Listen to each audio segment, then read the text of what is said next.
Saludos, nuevamente estamos aquí en su programa El Fonógrafo del Ring y hoy vamos a tratar algunos temas los cuales pues por desgracia nadie de nosotros estamos exentos de llegar a algún momento a este tipo de eventos y conmigo está el señor Jorge Gómez Garnica.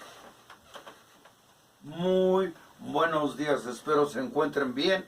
Desgraciadamente la cápsula de hoy la hemos titulado Una estrella más en el firmamento, Coloso Colosetti. Y para empezar, del sello del programa que es el Fonógrafo del Ring, hay un programa para las personas que gusten tener su colección de programas inmortales.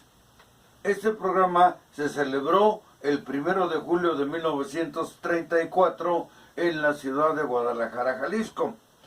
Por primera vez exponía el campeonato mundial, mejor dicho, me equivoqué, el campeonato nacional, pero en ese tiempo no era reconocido como campeonato nacional, sino se le llamaba, según reglamento, el campeonato de la República.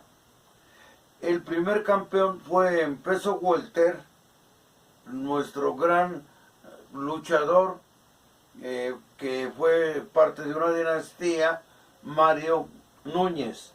Se enfrentó en la antigua Plaza de Toros, habilitada ahora como arena, El Progreso. Se exponía el campeonato nacional a hoy, anterior de la República, de peso welter. Se enfrentó a Ontiveros y ahí mismo aparecía el segundo campeón, también de la República, de peso completo, el Perro Aguayo. Esto trajo mucho público. El Charro le gana a su contrario, el Gorila Macías primero. Y también retiene el campeonato el sobrenombre que había adoptado del galeno porque estudiaba medicina, Mario Núñez, ante Ontiveros. Hoy desgraciadamente todos estos programas, todas estas historias han sido desaparecidas por descuido y por negligencia y, por qué no decirlo, por no trabajar de la actual administración. Pero es obligación de nosotros los cronistas de tener y guardar lo que es nuestro patrimonio. Ese es el programa. Y entremos pues a lo que desgraciadamente es una pérdida irreparable, la muerte de el señor Coloso Colosetti, que fue el 16 de este mes de noviembre de 2024. Él nació el 19 de mayo de 1948 en la ciudad de Buenos Aires, una ciudad muy bonita y sobre todo de muy buenas personas. Y yo tuve oportunidad de visitarlo cuando se inauguró un monumento a uno de los íconos del boxeo en Santa Fe, Carlos Monzón. Pues ahí nació nuestro Helio Carlo Colosetti Drašković y fue realmente un deportista y fue también una persona polifacética. Fíjense ustedes que dentro de las aportaciones que nos da Argentina nos remontaremos brevemente a 1934 en sus inicios, cuando viene a México Juan el Gorila Poggi y se enfrenta a Tarzán López, a Raúl Romero y todos esos grandes haces cuando nacía la lucha libre. Venía ya bajo de una disciplina de Argentina, que regularmente la base de ellos había sido la lucha olímpica y grecorromana. Pues ese señor, el Gorilla Poggi, hizo la presentación de los argentinos. Posteriormente nos visitó un gran luchador llamado Gran Amenaza. Su nombre fue Alberto Amesa de Rosas. Fue un gran luchador y una presentación muy elegante, y aparecía con su bata. Posteriormente apareció el Rayo Pampero. El Rayo Pampero era un argentino, una saeta en el ring. Le recordamos una lucha histórica porque también fue un programa histórico cuando Santo, el enmascarado de plata, defendió por múltiples ocasiones su máscara. Esa vez la defendió ante el Halcón Negro, y en la semifinal apareció Tarzán López y el Rayo Pampero contra Cavernario Galindo y Carlos el Náufrago Moreno. Fíjense ustedes que Carlos Moreno fue un gran luchador, sin embargo se consagró con máscara, y no aquí, sino en Cuba con otro nombre que nada tenía que ver con su nombre propio, Amenaza Blanca. Posteriormente vino otro gran luchador y llegó aquí con el nombre de Pampero también, pero agregándole la palabra Firpo. Como ya había un Firpo Segura, la empresa le sugirió cambiar el nombre, y cambiando el nombre se presentó como el primer Iván el Terrible. A Iván el Terrible le acompañó también un luchador que realmente no tenía los alcances de gran estrella, pero llegó al estrellato porque era muy simpático. Y su nombre fue el de Bobo Salvaje.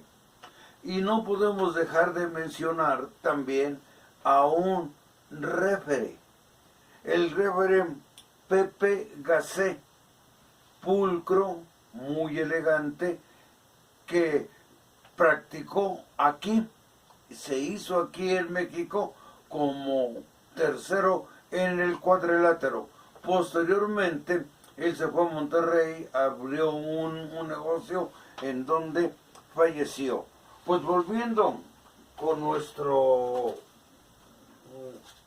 señor Coloso Colosetti, vemos que fue un campeonísimo, y quizás el mayor logro lo hizo el 19 de diciembre de 1968, cuando arrebató el campeonato mundial semicompleto NWA a Rey Mendoza. Posteriormente fue campeón en otros pesos y también en Centro y Sudamérica. Fíjense que él llevó muchos nombres. Él tuvo el nombre enmascarado del Enterrador, perdió la máscara en Centroamérica. También se enmascaró como el nombre del Internacional, y esa máscara la perdió ante nuestro gran luchador Tinieblas el 23 de agosto de 1987 en Ciudad Juárez. Esas fueron las dos máscaras luchísticas que usó. Ahorita más adelante vamos a ver que también se enmascaró. Además de esos nombres de él, de El Enterrador, llevó el nombre de El Tarzán argentino, también el de Apolo argentino, y también llevó esporádicamente el nombre de Batman. Dentro de sus campeonatos se le recuerda uno al lado de Jonathan Boyd. Fue campeón de parejas NWA en Estados Unidos. Fue muy efímero su campeonato porque lo pierde inmediatamente en cuestión de días. Pero eso no deja de haber sido campeón. Entre sus logros de cabelleras tiene haber rapado, mandado al peluquero, al Nazi, a Ciclón Veloz Jr., al Bello Greco, a Sergio el Hermoso y a Trueno. Y él fue padrino del hijo de El Santo. Él lo debutó. El Santo fue el hijo del Santo, fue acompañado en su debut por Ringo Mendoza. Y Coloso Colosetti llevaba de compañero a la Fiera del Norte, Andrés Richardson, Sangre Chicana.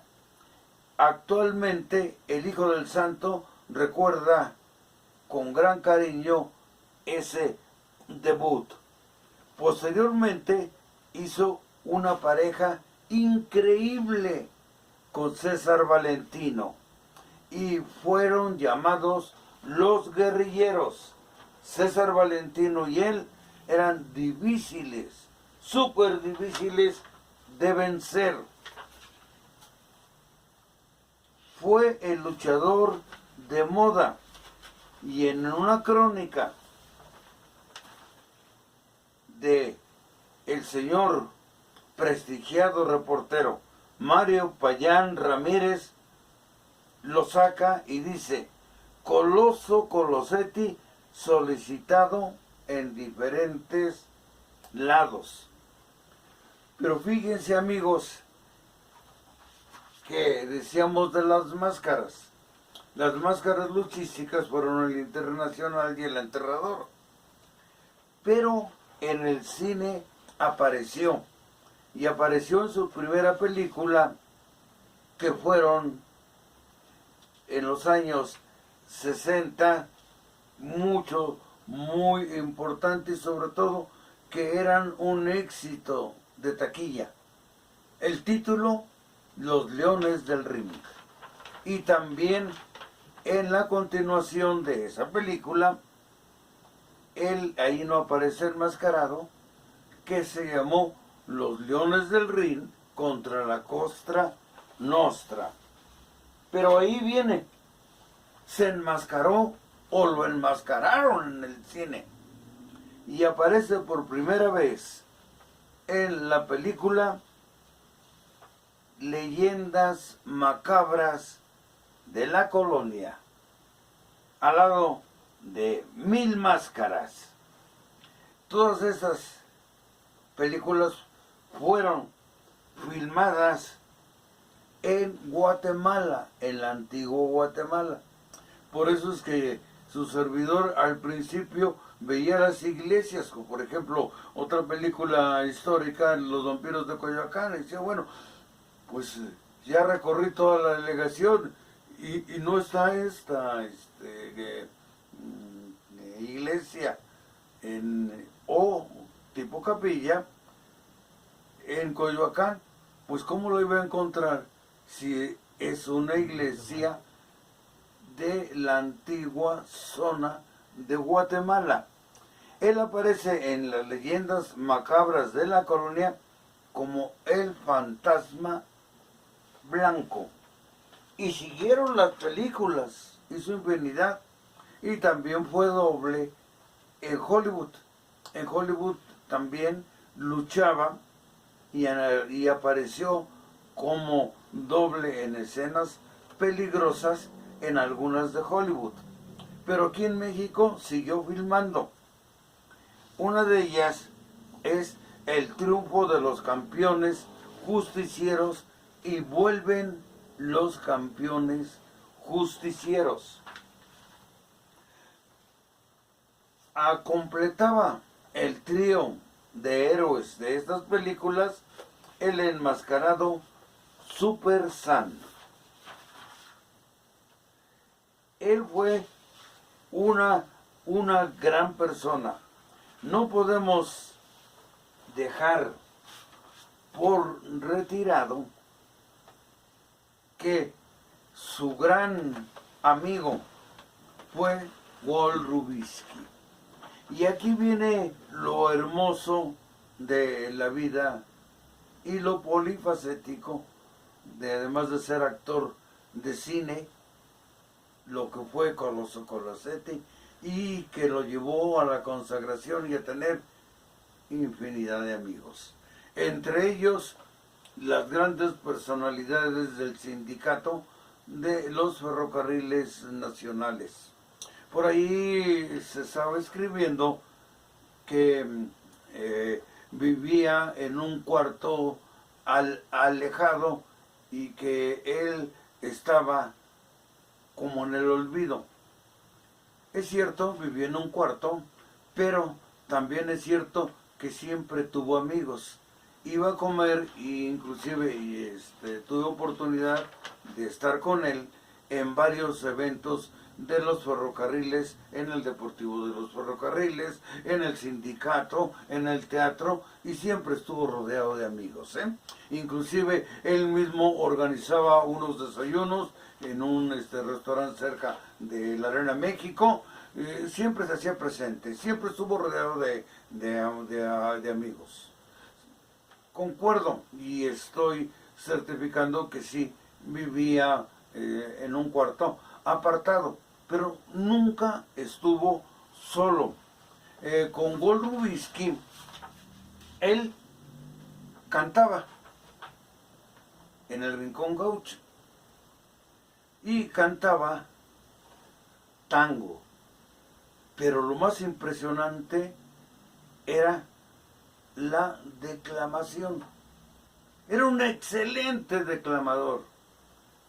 Y hoy, a la distancia, que se nos adelantó solamente unos segundos, recuerdo que él declamaba, pero preciosamente, una canción popular que en sus inicios fue un poema. La canción y el poema se llaman exactamente igual. Es Amémonos, que hace una creación Lucha Villa de esa canción.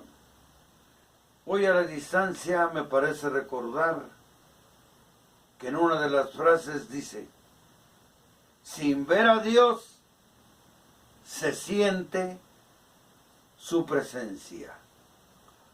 Hoy, en este adelanto, cuando vemos la lucha libre, ahí está el patrimonio de todas las leyendas. Y sin verlos, los recordamos y los amamos. Algo que hay que dejar en claro es que esta pequeña semblanza es en homenaje al señor Elio Colosetti, el cual, como dicen, ¿no?, nos acaba de dejar.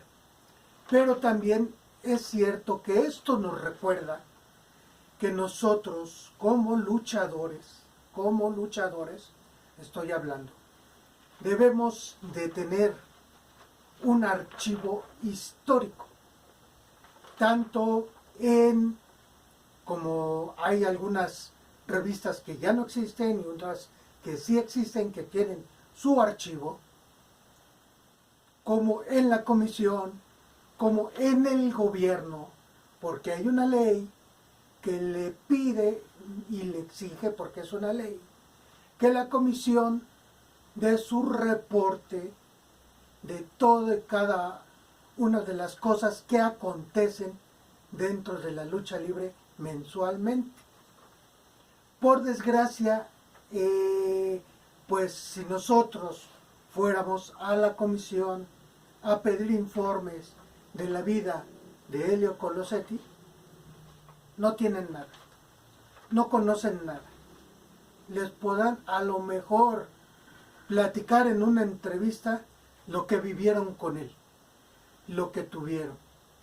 Pero como ustedes ven, nosotros les pasamos imágenes, les pasamos los programas en ese entonces de las películas donde participó Elio Colosetti.